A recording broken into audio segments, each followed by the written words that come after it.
బోడే రామచంద్ర యాదవ్ సారథ్యంలో BCY party నేతృత్వంలో BC సింహ గర్జన. బీసీ రక్షణ చట్టం అమలు, రాజధానిలో బీసీలకు 1000 ఎకరాల భూ కేటాయింపులు, బీసీ కార్పొరేషన్లకు నిధులు, సమగ్ర కులగణనతో విద్యా, ఉద్యోగ, ఉపాధి, చట్టసభల్లో 44% రిజర్వేషన్లు ప్రధాన ఎజెండాగా ఈ నెల 22న విజయవాడ గుంటూరు హైవే నాగార్జున యూనివర్సిటీకి ఎదురుగా జరగనుంది. ఈ చారిత్రాత్మక ఘట్టంలో భాగస్వాములు కావడానికి బీసీ సోదర సోదరీమణులందరినీ సాదరంగా ఆహ్వానిస్తున్నాం. కదలిరండి, మన ఐక్యతను చాటుదాం. ఆంధ్రప్రదేశ్లో రాజకీయాలు రోజు రోజుకి విభిన్నంగా మారుతున్నాయి. ముఖ్యంగా తిరుమల లడ్డు కల్తీనే వివాదం అయితే రోజు రోజుకి వివాదాస్పదంగా మారుతుంది. అసెంబ్లీలో వైసీపీ ఎమ్మెల్సీలు కొంతమంది తిరుమల దేవస్థానం సంబంధించిన కొన్ని ఫోటోలు అయితే పట్టుకుని రచ్చరచ్చ అయితే చేశారు. ఇదే విషయంపై ప్రస్తుతం మనతో మాట్లాడడానికి మాజీ ప్రభుత్వ విప్, మాజీ ఎమ్మెల్సీ అంగర రామ్మోహన్ మనతో ఉన్నారు. సార్ నమస్తే సార్. సార్ ముఖ్యంగా చూసుకుంటే ఈ మధ్యకాలంలో తిరుపతి లడ్డు కల్తీనే వివాదం అయితే చాలా చర్చనీయాంశంగా మారింది. దీని గురించి మీరు ఏమంటారు? సిట్ అనే వారు నివేదికలో చెప్పారు స్పష్టంగా, నెయ్యిలో కల్తీ జరిగింది అని స్పష్టంగా చెప్పారు. సుబ్బారెడ్డి గారు కూడా, ఆనాటి చైర్మన్ కూడా ఇండైరెక్ట్గా అంగీకరించాడు. మరి ఈవేళ దాన్ని సమర్థించుకుంటూ హిందూ మతాన్ని నాశనం చేయాలనే సంకల్పంతోనే వాళ్ళు అడుగడుగున ప్రయత్నం చేస్తున్నారు. జగన్ గారు దీనికి హిందువులకు అందరికీ కూడా క్షమాపణ కోరాలి. ఎందుచేతంటే నిన్న సాక్షాత్తు శాసన మండలి పెద్దల సభలో వాళ్ళు ప్రవర్తించిన తీరు రాష్ట్రం అంతా అసహించుకుంటున్నారు. ఎందుచేతంటే వెంకటేశ్వర స్వామి ఫోటోని తీసుకుని చెప్పులతో వెళ్ళి ఆ ఫోటోలన్నీ కూడా మళ్ళీ వాళ్ళ నిరసన అయిపోయాక మూలన పడేయడం, మేము తప్పు చేయలేదు, లేకపోతే ఎక్కడో హెరిటేజ్లో తప్పు జరిగింది, ఇటువంటి డొంక తిరుగుడు మాటలు వేసుకుంటూ సమర్థించుకుంటూ ఇంకా నెయ్యిలో కల్తీ జరిగిందని ఒప్పుకుని తీరు, క్షమార్పణ కోరు. మరి ఈవేళ ఈ రకంగా బొంకుతూ ఈవేళ చేసిన తప్పునే సమర్థించి కూడా చాలా సిగ్గుచేటు అనేది నా ఉద్దేశం.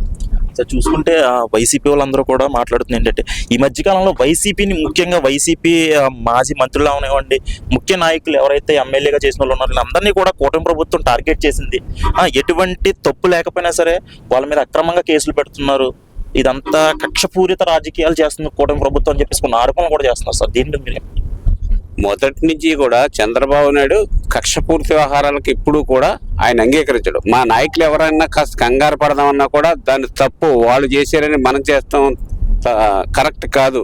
మనం ఒక రాజకీయ వ్యవస్థలో ఉన్నాం, గౌరవంగా ఉండాలనే సంకల్పంతోనే ఎప్పుడు ఆయన మాట్లాడతాడు అనేక సందర్భాల్లో. ఈవేళ వాళ్ళు తప్పులు చేసి ఈవేళ ప్రధానంగా నేను కాక మనం చూడండి జోగి రమేష్ గారి లేదా అంబటి రాంబాబు గారి అనేక తప్పుల్లో కూరుకుపోయారు. చంద్రబాబు నాయుడు గారి తల్లిని ఎంత దారుణంగా మాట్లాడాడు మొన్నే అంబటి రాంబాబు. నువ్వు ఒక మాజీ మంత్రివేనా? ఆయన తల్లిని గౌరవప్రదంగా 16 ఏళ్ళు 17 ఏళ్ళు ముఖ్యమంత్రిగా చేసిన వ్యక్తిని చాలా చండాలంగా మాట్లాడాడు అంబటి రాంబాబు. మరి జోగి రమేష్ కూడా మరి తప్పులు చేసి ఆగ్రో ల్యాండ్లని ఆక్రమించి కుట్టేసి ఈవేళ నీతులు చెప్తున్నారు. కల్తీ సారా అమ్మావు, అది రుజువు అయిపోతుంది. మరి నువ్వు జైలుకు పోయాక కూడా నేను బీసీని కనుక లేదా నేను గౌండ్ కనుక ఇవాళ నా మీద కేసులు పెట్టారని కూడా సిగ్గుసేటు.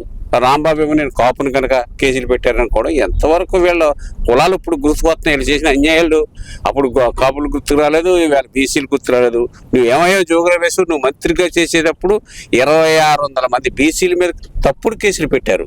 70 మందిని చంపేశారు మీరు. ఆవిడ అమర్నాథ్ అనే గౌడ్ అనే కుర్రవాడు వాళ్ళ అక్క న్యాయం చేయమని అడిగినందుకు వాళ్ళ అక్కకి అతని నోట్లో పేపర్లు పెట్టి పెట్రోల్ పోసి అంటించారు. మరి ఆ వేళ నువ్వు ఎక్కడా కూడా నువ్వు కనీసం వాయిస్ ఇవ్వలేదే. నీ పక్కన ఉన్న గుంటూరులో జరిగితే, రేపల్లిలో జరిగితే నువ్వు కనీసం పలకరింపు కూడా వెళ్ళలేదే. మరి ఎంత దారుణం.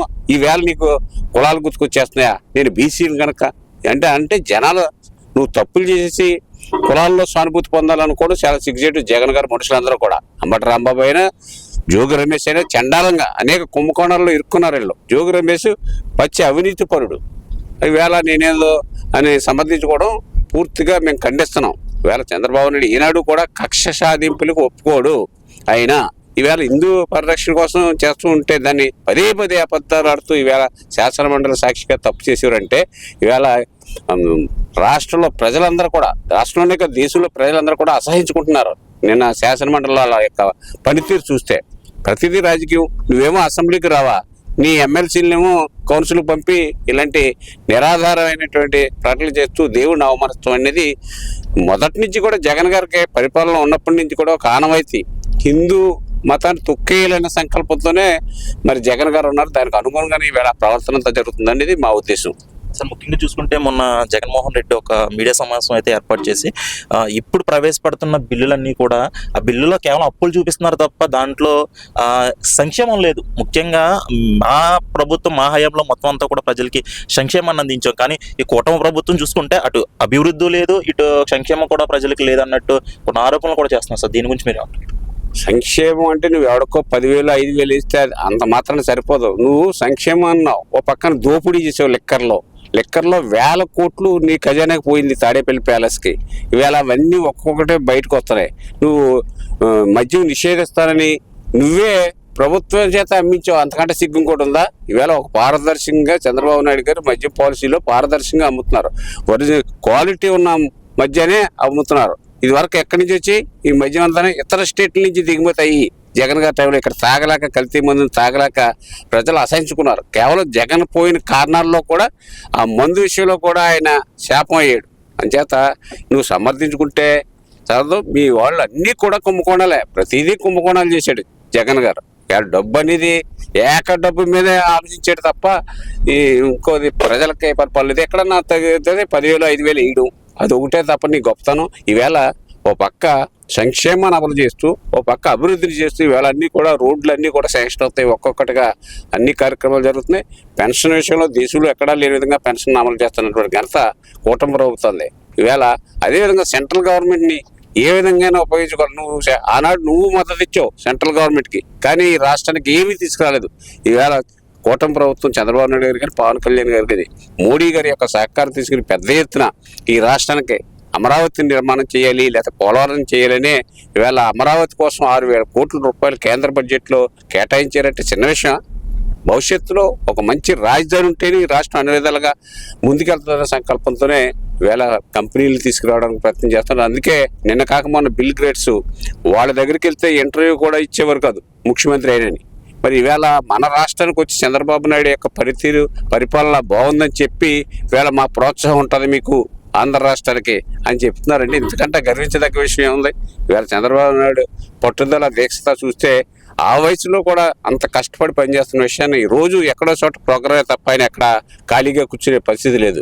మరి జగన్ నువ్వు ఎన్నాళ్ళకి దొరికివాడు? నీ ఎమ్మెల్యేలకి, నీ ఎంపీలకి, నీ మంత్రులకే ఇంటర్వ్యూ ఉండేది కాదు. నువ్వు అటువంటి వ్యక్తి ఇప్పటికైనా బుద్ధి తెచ్చుకో, చంద్రబాబు నాయుడు గారిని చూసి నేర్చుకుంటే ఎప్పుడైనా ప్రయోజనం ఏమైనా ఉంటుందేమో అనేది మా ఉద్దేశం. Thank you sir.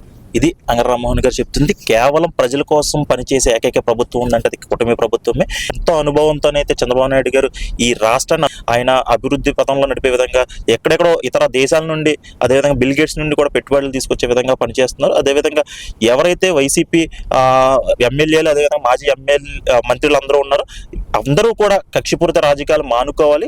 కేవలం ఏదైనా సమస్య ఉంటే అది ముందు మాట్లాడాలని చెప్పేసి అంగర రామ్మోహన్ చెప్తున్నారు. ఇది ఇక్కడ తాజా పరిస్థితి. వీడియో జర్నలిస్ట్ ఆదితో సాయిరాం, ఇట్స్ టీవీ, పాలకొల్లు.